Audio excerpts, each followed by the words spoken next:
Hello everyone, welcome back to my channel and welcome back for another Royal Book Review. And today I will be reviewing the final book for 2024 that our Elevate Book Club has read. And the name of the book is, drum roll please, The Vanishing Half by Brit Bennett. So when I saw this book and I read the back cover, I thought, I just have to read this book. You know, it just sounded really good. A lot of accolades for the book. I'm going to share those with you. But when I saw the cover and I read the back, I thought, this is going to be a great read. So as far as my rating, it was an okay read, a very interesting storyline. But I only give it about 3 stars. I don't regret reading it. Our book club had a lot of great discussions about things in the book. But again, I only give it a 3 stars. And I rate this book mature for mature audiences. So that's something that I'm going to start doing on all future books, is letting you know how I rate it as far as the audience. So I don't think this is a book that is for children due to some mature subject lines. I think it is for mature audiences. So let's get into it. So again, The Vanishing Half by Brit Bennett. And I just want to share the accolades for this book. It says that this book was an instant #1 New York Times bestseller. It was one of Barack Obama's favorite books of the year. It was a 2021 Women's Prize finalist. It was named Best Book of 2020 by the New York Times, the Washington Post, Time, NPR, People, Entertainment Weekly, Vulture, USA Today, GQ, Vanity Fair, Harper's Bazaar, Glamour, and Bustle. So I don't know about all of that being the best and all of that, but it was a good read. Like I said, it was a very interesting storyline. So I do want to share the back. So when you hear this, you're going to want to read it too. It says, twins, inseparable as children, ultimately choose to live in 2 different worlds, one black and one white. The Vignes sisters will always be identical, but after growing up together in a small southern black community and running away at the age of 16, it's not just the shape of their daily lives that is different as adults. It is everything: their families, their community, their racial identities. Many years later, one sister lives with her black daughter in the same southern town she once tried to escape. The other secretly passes for white, and with her husband, who knows nothing of her past. Still, although separated by so many miles and just as many lies, the fates of the twins remain intertwined. What will happen to the next generation when their own daughters' stories intersect? Weaving together multiple strands and generations, The Vanishing Half is at once a riveting family story and a brilliant exploration of the American history of passing. Looking well beyond issues of race, it considers the lasting influence of the past as it shapes a person's decisions, desires, and expectations. So the next thing I want to do is explore the book cover. Like I said, I found the book cover very interesting as well. So in this book cover, we see the silhouette of the 2 women. And in my mind, this is symbolic of the 2 twins. And you see that one is fading away, how their lives were intertwined because they were twins. But one is fading away and vanishing away. And in my mind, that's Stella, who vanishes to go and pass for white. So I love the colors on the book. And like I said, the cover and reading the back cover really drew me into the storyline, really made me want to read and find out what happens to these twins. So before I go on any further, I do want to talk about the author. The author is Brit Bennett. The book was published in 2020, yes. And this is Brit Bennett's second book. Her first book, the title of it was The Mothers. So I haven't read that. I may go back and, check that book out. So as I told you earlier, let's just get into the story. Very juicy story now, even though I only gave it 3 stars. It's very good story. So these were the twins. Their names were Desiree and Stella. And Desiree and Stella were twins. They were very fair-skinned. They were beautiful. Desiree was the feisty one. She was the oldest. She hated living in Mallard. She couldn't wait to get away. Mallard was a town full of all light-skinned blacks who could have passed for white. And Desiree hated it. She was attracted to darker skinned men, and she hated the town, and she just couldn't wait to get away. And she is the one who ends up returning. Stella, on the other hand, really didn't want to leave, not at first. She was the smart one. She wanted to become a teacher. She was the practical one. In her class, she was helping other students. She ironed her clothes. She was the calm one. And so these twins were very different. They were very different. And some things happened, and no spoilers. I'm not going to give away the things that happened that caused these girls to run away. They decided to run away from Mallard at 16. And like I said, Mallard, I don't know if I said it, but Mallard was a town in the state of Louisiana near New Orleans, and they wanted to get away. So they ran away. The townspeople looked for them, but they couldn't find them, and I'm sure that was hard for the mother as well. So let's get into what happens to these girls. So these girls, they run away, they go to New Orleans. They start working at a laundry facility doing laundry. Desiree does well. Stella, not so well. And Stella ends up having to find another job. And so she fills out an application to work as a secretary, but in order to do it, she had to pass for white. So she passes for white, she gets the job. And believe it or not, she falls in love with her boss, who is wealthy with old money, a Yale graduate, and she leaves her life. She leaves her twin sister behind. She moves away, and she starts a life where nobody knows her, and she is passing as a white woman. She tells her husband that her family is deceased, that they all died, which was not true. But of course, she couldn't afford to tell him the whole truth. So she passes for white. She gets married. She lives in this elaborate elite neighborhood, and she is just enjoying her life, enjoying a life of wealth.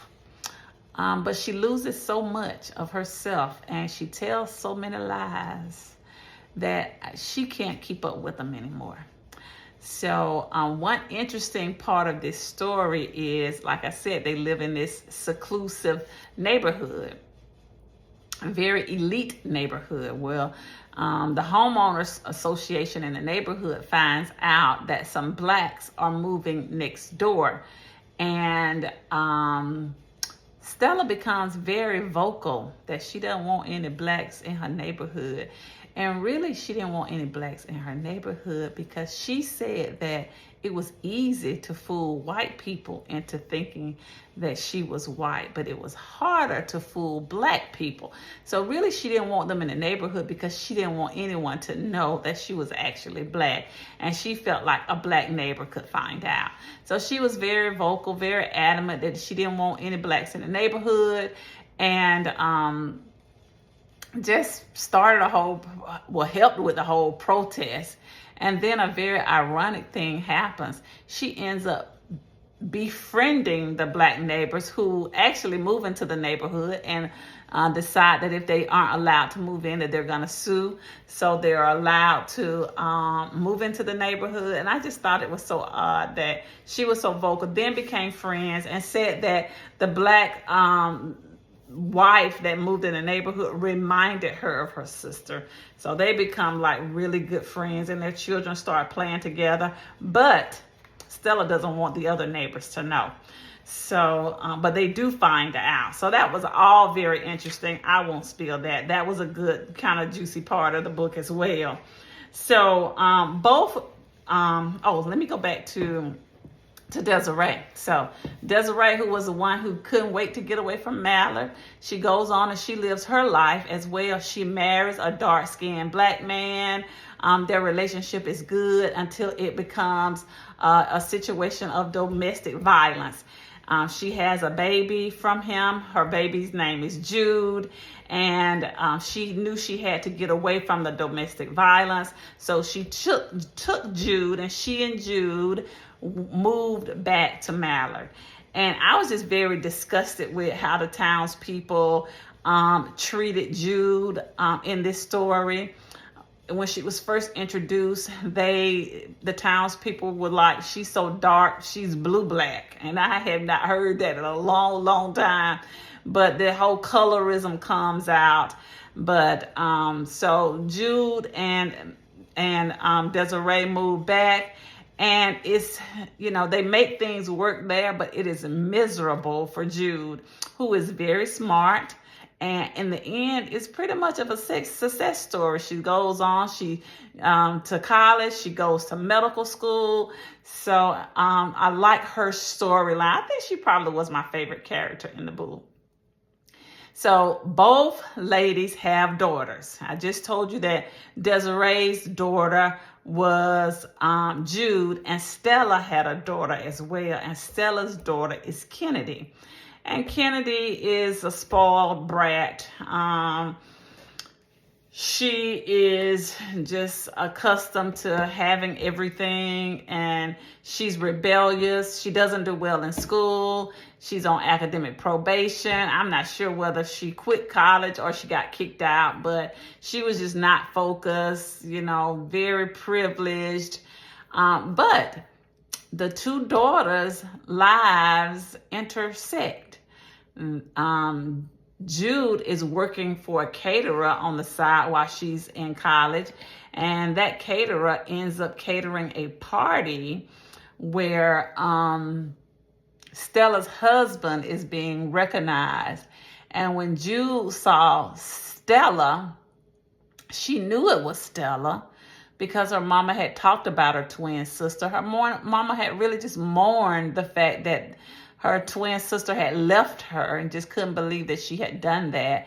And she drops the wine on the floor when she and makes a big commotion because she's so shocked to see her mother's twin sister in the flesh. Just never thought that she would see her. So Kennedy and Jude learn about each other. Jude knew the story, but Kennedy didn't know, all about her mother's lies, and but Kennedy educates her and explains through a lot of plot twists where they, end up by fate being in the same place at the same time or working together. And Kennedy spills the beans and tells Jude, spills the beans, tells Kennedy that her mama is black and just tells her everything. And Kennedy ultimately confronts her mother, Stella, about the story. And of course, her mother lied and held that story that she was white till the very end of the book. Really, when she thought she was going to lose Kennedy, she started to come clean about her life, but not to her husband, not to the neighbors. So she continued to pass for white, continued to enjoy the financial freedom and privilege that she enjoyed in that neighborhood and as a white person. So let's see what else I want to share. Let's see. So we talked about Desiree. I told you about Stella. I'm looking here at my notes. We talked about Kennedy. So the stories, the latter part of the book talks really, follows the lives of the daughters. Kennedy becomes an actress. She feels like she could never live up to her mother's expectations. Jude, the first opportunity she got to get out of Mallard because they didn't like dark-skinned black people, she got away on a scholarship, an athletic scholarship. She was a great runner. And so the story follows their lives as well and their love lives. Kennedy falls in love with France. I think that was his name. Jude has a relationship with Reese, and those were some complicated and complex storylines that I won't get into. I won't spoil it for you. But ultimately, we see how the choices that each twin makes, how it affects the next generation. I think that was my biggest takeaway. How what I do and the choices that I make ultimately affect my children. So that was a big takeaway for me. And how I just felt like Kennedy was just missing pieces of her puzzle of her life and searching for herself and who she was by missing that piece of the puzzle and knowing her mother's history and where she came from. And another thing I failed to tell you is that I think that the trauma that the twins experienced with the death of their father affected their choices as well. So the book was a really good book. The ending was not what I expected. The story just kind of built up, and I was really waiting for like everybody to find out that Stella is a black woman, but it didn't end that way. So it didn't end the way I expected it to. But as you can see, like I've shared, the storyline is really a good storyline about twins, and one going on to live a life as a black person and the other one going on to live a life as a white person. So I do recommend this book, even though I only rated it 3 stars. I do recommend it. Like I said, it is a great storyline. I hadn't read a story along these lines before, so I do recommend it. I think you would enjoy it. And as I said earlier, I rated 3 stars, and I also say that it is rated M for mature audiences. I don't think that is for young people, for children. But I hope you will enjoy it. If you've already read this book, I would love for to know if you like the ending. Did you have any unanswered questions? Would you like for Brit to do a sequel so we can find out more about what happens to Stella and Blake? So tell me in the comments what you thought and how you rate the book. Until next time, keep reading. Readers are leaders. Thank you.